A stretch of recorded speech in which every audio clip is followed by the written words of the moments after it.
next and to tell him that it's an opportunity for every leader in this country to speak and guide the executive correctly for the betterment of us as a country, as Kenya.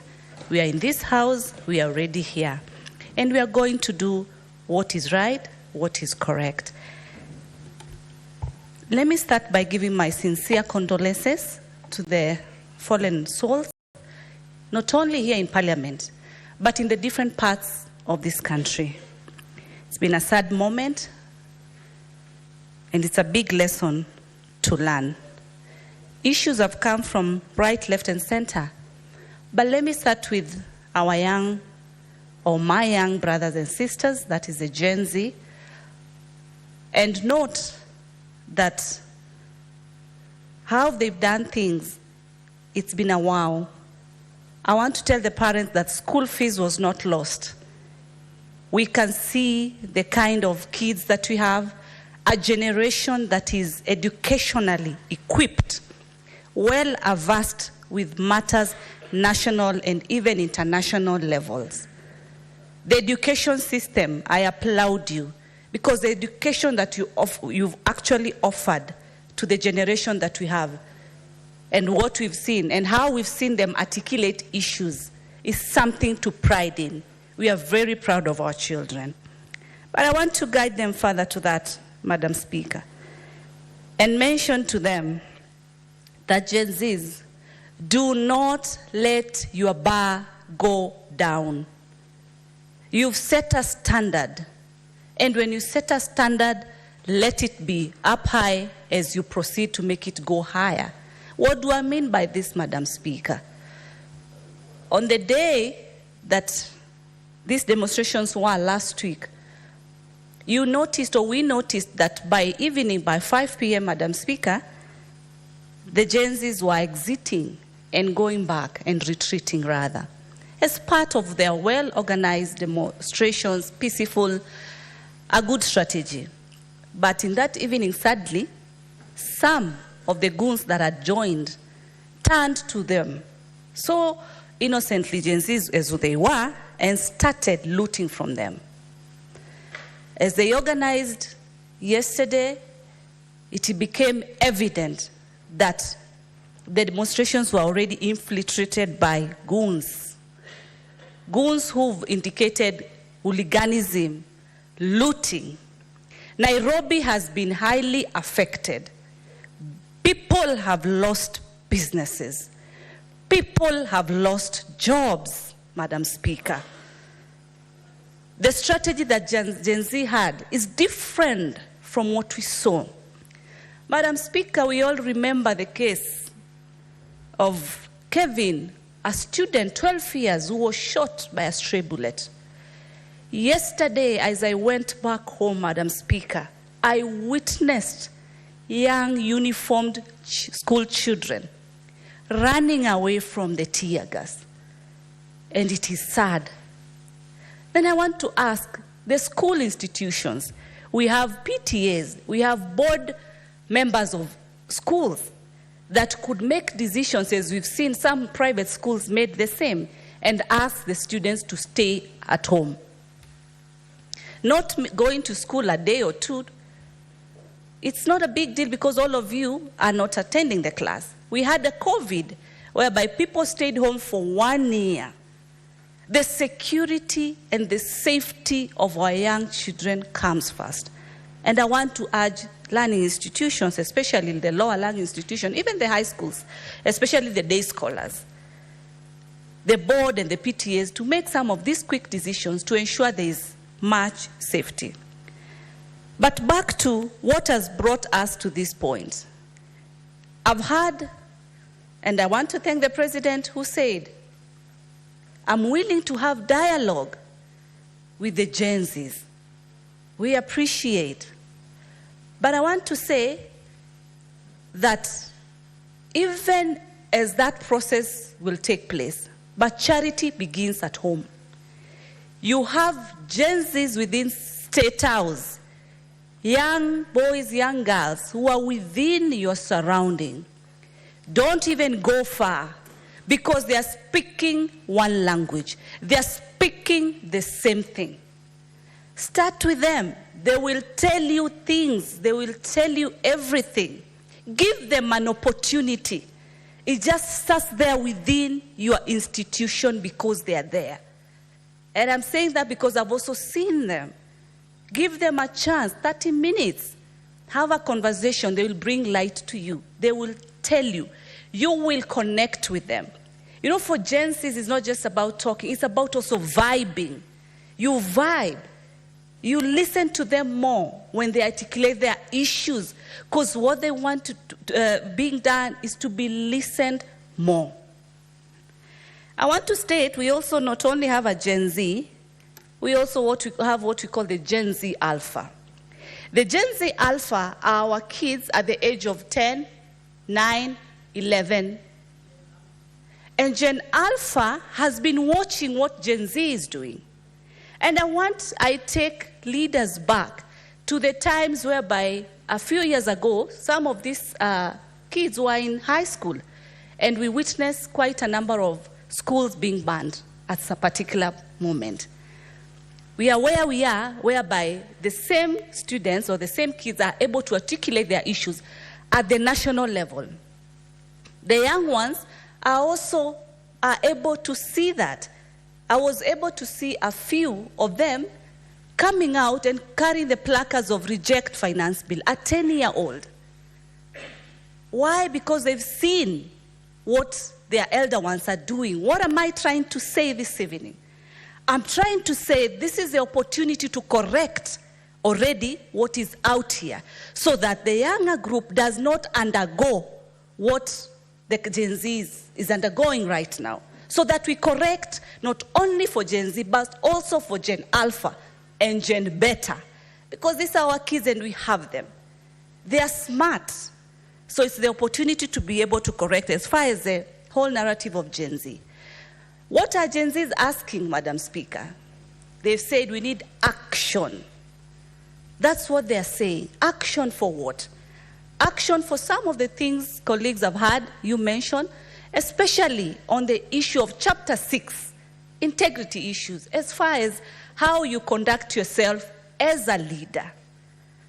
We've seen corruption taking place. We've seen whereby people are carrying money in sacks up and down. But I'm happy because we are accepting that that is not correct. That is not right. We've seen, yes, Harambee is taking place, because I can attest that most of the senators here,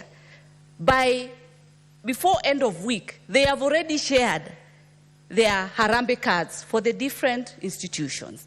And we try our best to support, even if we are not attending some of them, we try to support. But if we are going to reduce that, then let us also reduce the issue of giving handouts, the issue of people lining up to be able to receive. I've listened to Gen Zs and they are saying, do you have to do a scandal to be famous so that you can be elected in politics? Why can't we just elect leaders who are able to articulate their issues and be able to show their competence? Instead of how much person X has given you versus how much the other person has given you. We want to equate leadership with monetary value. Then we lose it. Let it be a win-win for both sides, such that we even scrap the issue of lining up to say, this is the handout that I've received from person X, so I'll vote for person X because they have given me more money. We also need to come out of that. Through cleaning these particular systems, we will be giving opportunities for any Kenyan from every corner of this country. Not because of the name that you hold, not because of the money that you have in your pocket, but because of the responsibility of leadership that you can be able to offer. Because that is what is needed, Madam Speaker. Madam Speaker, I want to support the issue of the change or reshuffle for our cabinet secretaries. There has to be a change, Madam Speaker. Madam Speaker, in this country, we have a minister for youth and sports and culture. Gen Zs have been demonstrating from all corners of this country. Where is our Minister for Matters Youth, for Christ's sake? Where have you been, for Christ's sake? No matter how hot it has been, you come and also sit with the president and give them that shoulder so that you can be able to listen to these issues. One day when I traveled to Dubai, I met one of the ministers who told me she's a minister for happiness. And I was surprised. What does a minister for? Do you make people happy? And she said, no. I evaluate the feedback that we get from the citizens on how happy they are or unhappy they are over the services that we offer as a government. And if they are unhappy, what are the issues so that they can be able to address? If they are happy, then they maintain and even better them. So in our case, in our scenario, on where youths have been able to come out, where was the Minister for Youth, for Christ's sake? Up to date, he has not spoken. He has not even said a word. And you want to sit back and say we are going to continue. Mr. President, this is our country. And because of the respect that we have for you, the best is to say it as it is. That you need a change. They say, if you keep on doing things the same way you've always done, then you'll always get the same results. It's until you change the way you do things, then you get different results. And this is the time for the change. You took a stand and you refused to sign the bill, not because you are a coward, but because you are wise. And you looked at the fate of the 48 million Kenyans. That is wisdom, Mr. President. And because we still believe in you, and Kenyans still believe in you, they have hope and they have trust, because you requested, give me time. Let me jog my mind. We believe and we know that you'll do the necessary. It is for the betterment of us as a country. The issues of Harambes, I think that have been mentioned, and I've said, let us desist from that. Understand us now. Understand us. I've also seen, and I want to be part to the issue of the SRC. We cannot have revenue whose budget for wages and salaries is more than 35%, for Christ's sake. How do you go ahead and gazette when we are where we are? I also am in line refusing the additional 14,000. I don't need it. And I'm happy colleagues have also joined in the same. Divert those funds to be able to pay for the wages, the salaries, for the other people in the other institutions, especially JSS, for Christ's sake. Let budgets be cut to ensure that our JSS, we've seen, as I've said earlier, with what Gen Zs have been able to, how they've been able to come out, then our education system is working. Let us invest more in the education system. Let us empower the learning institutions and support them by doing the cut of budgets to be able to meet those deficits in place. Madam Speaker, last week? Yes, last week when the President was also doing his interview, I want to appreciate, because he confirmed and says the issues of caste, he agrees, and he's going to deal with that, because that is within his prerogative. Is able to make that decision. Further to that, even the budgets for the First Lady, of the Deputy President, First Lady of the Prime Cabinet, he said, he agreed and said, I will, scrap this off. Something which is positive, that is what is leadership. he has been able to take action on what is within his privy.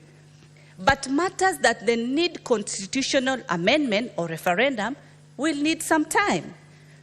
What can be done within the shortest time, also let us appreciate. For me, I have one citizenship. This is my country. This is my motherland. And I want to urge every Kenyan, especially the young, that let's forge forward with solutions, and by ticking also the issues that have also been addressed.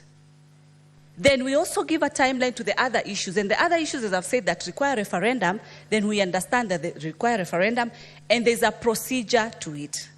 What I request the agencies to do is to reject hooliganism, to reject looting, to reject your own parents being torn down when these hooligans and goons are stealing phones and monies from them, as we've been able to see yesterday. Here in Nairobi, people were being snatched their items. Post and in the same social platforms let you reject. I also want to urge the issue that also, the picture that also Gen Zs have shown us in terms of tribe not being being partyless, being tribeless, you know, and indicating being one Kenya. It is good, it is positive. Let it not die, but let it be something that also takes care and moves to the other generations and generations to come, Madam Speaker. With those many and few remarks, Madam Speaker, I fully support. Thank you.